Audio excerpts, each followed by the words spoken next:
saja ini adalah Rajab yang terakhir bagi kita, sehingga kita maksimum mengambil peluang di bulan ini untuk kita beribadah lebih, beristighfar lebih, bersedekah lebih, berzikir lebih, melakukan solat sunnah lebih, membantu orang lebih, berbuat silaturahim lebih, dan seterusnya, dengan harapan moga-moga diberkati oleh Allah Subhanahu wa taala di bulan yang penuh dengan barakah ini.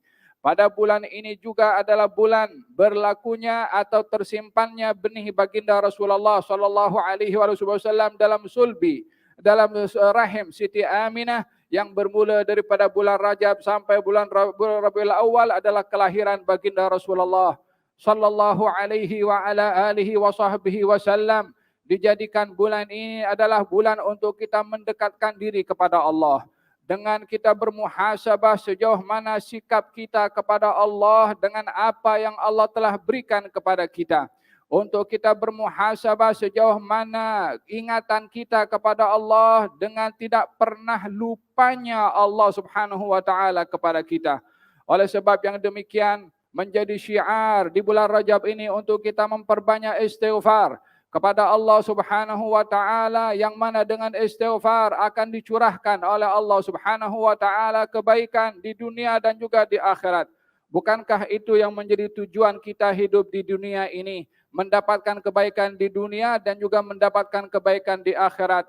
Istighfar adalah merupakan wasilah daripada kebaikan yang Allah janjikan untuk diberikan kepada orang yang beristighfar di dunia dan juga di akhirat. Wa ka'ayyim min nabiyyin qatala ma'ahu ribbiyun katsir fama wahanu wa ma dha'afu wa mastakanu wallahu yuhibbus sabirin wa ma kana qawluhum illa an qalu rabbana ighfir lana dhunubana wa israfana fi amrina wa thabbit aqdamana wanzurna 'alal qaumil kafirin fa'atahumullahu thawabad dunya wa husna thawabil akhirah wallahu yuhibbul muhsinin. Hatta nabi-nabi yang terdahulu pun juga menjadikan syiar mereka itu beristighfar kepada Allah Subhanahu wa taala. Di dalam mereka berjihad melawan kepada orang-orang yang memerangi kepada mereka, mereka tidak lemah, mereka tidak kalah, mereka diberi kejayaan oleh Allah Subhanahu wa taala, dan mereka bersabar ketika berhadapan dengan rintangan dan juga dugaan. Wa ma kana qaulahum, mereka punya syiar dalam peperangan, dalam segala keadaan. Mereka mengatakan Rabbana ighfir lana, ya Allah ampunkan dosa-dosa kami, wa dzunubana wa israfana fi amrina, dan pelampauan kami dalam urusan-urusan kami, wa tsabbit aqdamana wansurna 'alal qaumil kafirin, dan tetapkan kaki-kaki kami melawan kepada mereka orang-orang kafir yang memerangi. Allah menjanjikan mereka diberi oleh Allah Subhanahu wa taala thawabad dunya, kebaikan di dunia, wa husna thawabil akhirah, dan kebaikan di negeri akhirat. Ya salam. Allah Subhanahu wa taala menjanjikan kebaikan di dunia dan juga di akhirat. Thawabad dunya wa husna thawabil akhirah. Pahala di dunia kemenangan, pahala di dunia kesejahteraan, pahala di dunia dengan keamanan, pahala di dunia dengan kenyamanan dan keselesaan, pahala di dunia keharmonian, wa husna thawabil akhirah, dan kebaikan ganjaran di akhirat. Jangan tanya bagaimana kelebihan yang Allah berikan kepada orang-orang yang berada di negeri akhirat melalui ibadah istighfar. Akan dijanjikan oleh Allah Subhanahu wa taala kebaikan di dunia dan juga di akhirat. Oleh sebab yang demikian, istighfar menjadi wasilah yang menghubungkan kita dengan Allah Subhanahu wa taala, sehingga diangkat darjat seseorang dengan istighfar menjadi orang yang terbaik. Bukan hanya mendapatkan kebaikan di dunia dan di akhirat, tetapi menjadi insan yang terbaik. Sehingga diucapkan tahniah kepada mereka yang banyak beristighfar. Tuba liman wajada fi sahifatihi istighfaran katsira. Bertuahlah orang yang ketika menerima kitab, yakni di akhirat nanti, tercatat banyak amal yang tercatat dalam sahifahnya, dalam bukunya, amal ibadah istighfar kepada Allah Subhanahu wa taala. Bertuah, kata Nabi sallallahu alaihi wa ala alihi wasallam, Tuah yang diucapkan oleh Nabi adalah tidak boleh dibayangkan oleh kita bagaimana hakikat tuah tersebut, melainkan bila nanti dibentangkan oleh Allah bagi orang yang banyak melakukan amalan ibadah istighfar, akan terlihat keagungan bagaimana tuah yang dimaksudkan oleh Nabi Muhammad sallallahu alaihi wa ala alihi wa sahbihi wasallam. Istighfar adalah bahagian daripada pintu muamalah kita dengan Allah Subhanahu wa taala untuk kita tidak putus asa apapun dosa yang kita lakukan, apapun kesilapan yang kita lakukan. Ya bani Adam, innakum tukhti'una bil-laili wan-nahar wa ana aghfirudz dzunuba jami'a fastaghfiruni aghfir lakum. Kata Allah Subhanahu wa taala, wahai anak-anak Adam, kamu siang dan malam berbuat dosa. Aku ampunkan semua dosa. Datanglah kepada aku, minta ampun pada aku ampunkan dosa kamu semua.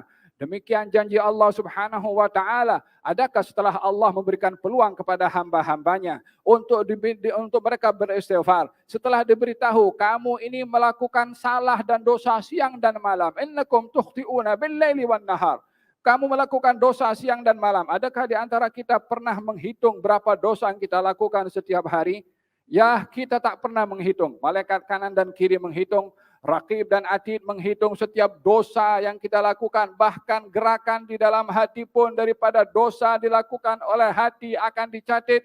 Hasad kepada seorang dicatat. Sombong pada orang dicatat. Buruk sangka pada orang dicatat. Maki orang dalam hati dicatat. Mengumpat orang dalam hati pun dicatat. Kesemua itu adalah tak pernah kita terlintas pun adakah dicatat atau tidak. Kita pun tak sanggup untuk mencatatnya. Tak ada accounting pun yang akan mencatat kita punya amal perbuatan. Ma yalfidhu min qawlin illa ladaihi raqibun atid. Tidak melafazkan satu lafaz kecuali raqib dan atid selalu catat. Kiraman katibin, dihantarkan malaikat khas. Tugasnya adalah untuk mencatat setiap amal perbuatan yang dilakukan oleh manusia. Walaqad khalaqnal insana wa na'lamu ma tuwaswisu bihi nafsuhu wa nahnu aqrabu ilaihi min hablil warid. Kami yang ciptakan manusia, kami tahu isi hatinya. Kata Allah Subhanahu wa taala, kami dekat dengan manusia lebih daripada urat pada leher manusia itu sendiri. Kalaupun dosa yang kita lakukan tidak dicatat, cukup diketahui saja oleh Allah, tak malu ke kita diketahui oleh Allah Subhanahu wa taala. Dia yang bagi nikmat, dia bagi kita mata, kita gunakan untuk tengok hal-hal yang mungkar. Senyap-senyap dalam bilik itu kunci pintu, menggunakan handphone dan alat-alat yang lain untuk hal-hal yang tidak baik. Adakah kita bersembunyi daripada manusia? Tidak bersembunyi. Adakah kita bersembunyi daripada manusia? Tidak malu disaksikan, dilihat oleh Allah Subhanahu wa taala. Berapa banyak mata digunakan oleh kita untuk hal-hal yang haram. Sementara Allah mahukan mata ini digunakan untuk melihat firman-Nya, melihat keajaiban ciptaan Allah supaya ingat kepadanya, menggunakan mata ini untuk hal-hal yang mendapatkan ilmu untuk diri kita. Bagaimana digunakan nikmat itu hal-hal yang menyebabkan Allah murka, namun tidak diambil pandangan itu. Tidak dicabut penglihatan itu oleh Allah Subhanahu wa taala, rahmatan minhu Subhanahu wa taala. Rahmat yang Allah berikan, diberi peluang bila nak insaf, bila nak bertaubat, bila nak memohon ampun, bila nak kembali kepada aku. Allah Subhanahu wa taala berfirman dalam Al-Qur'anul Karim, ya ibadiyalladzina asrafu ala anfusihim la taqnatu min rahmatillah innallaha yaghfirudz dzunuba jami'a. Wahai hamba-hambaku yang melakukan dosa dengan melampaui batas, jangan kamu berputus asa untuk memohon ampun kepada aku. Sesungguhnya Allah Maha mengampunkan seluruh dosa. Ayat ini dimulai dengan panggilan oleh Allah, ya ibadiyalladzina asrafu ala anfusihim. Wahai hamba-hambaku. Tidak dikatakan hamba-hambanya ini merujuk kepada hamba-hamba bukan hanya berdosa, tapi melampau dalam berbuat dosa. Asrafu ala anfusihim. Berlebih-lebihan di dalam berbuat dosa.